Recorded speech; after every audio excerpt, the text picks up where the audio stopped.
C'est d'intérêt public sanitaire que de trouver la cause de ces malformations chez ces enfants.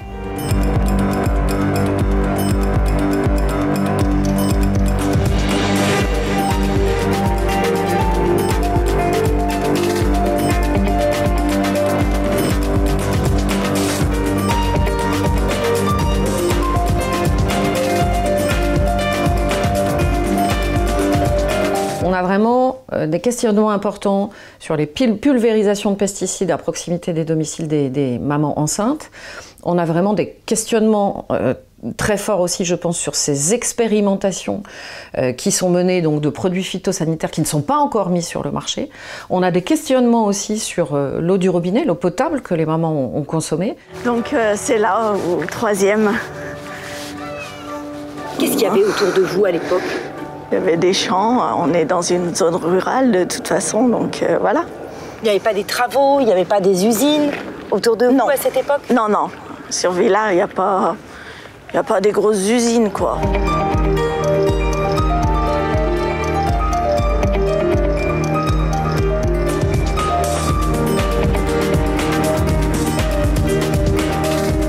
On vous dit oui, c'est rare, mais ça arrive. On se pose des questions, on culpabilise, alors on se dit tiens, qu'est-ce que j'ai fait, qu'est-ce que j'ai pas fait. Et après, quand on se rend compte qu'il y a d'autres cas, donc finalement on se sent moins seul.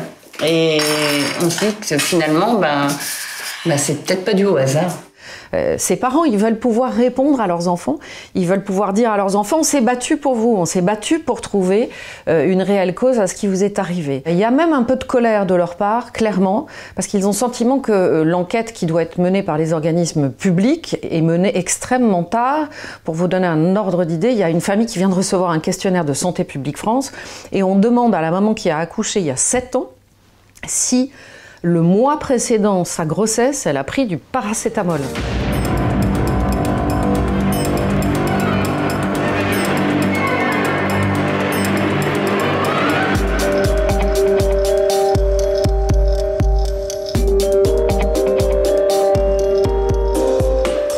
Bonjour monsieur.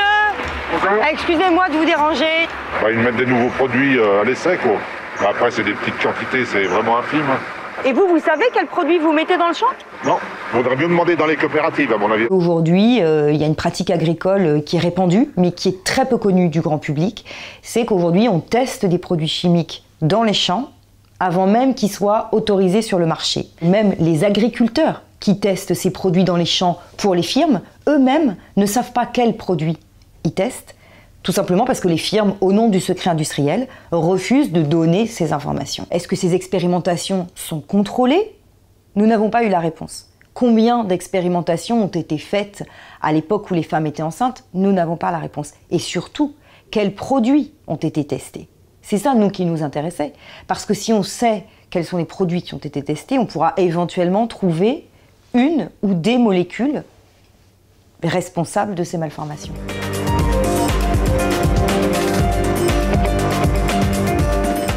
J'ai jamais fait un reportage où j'avais autant de mal à avoir des informations.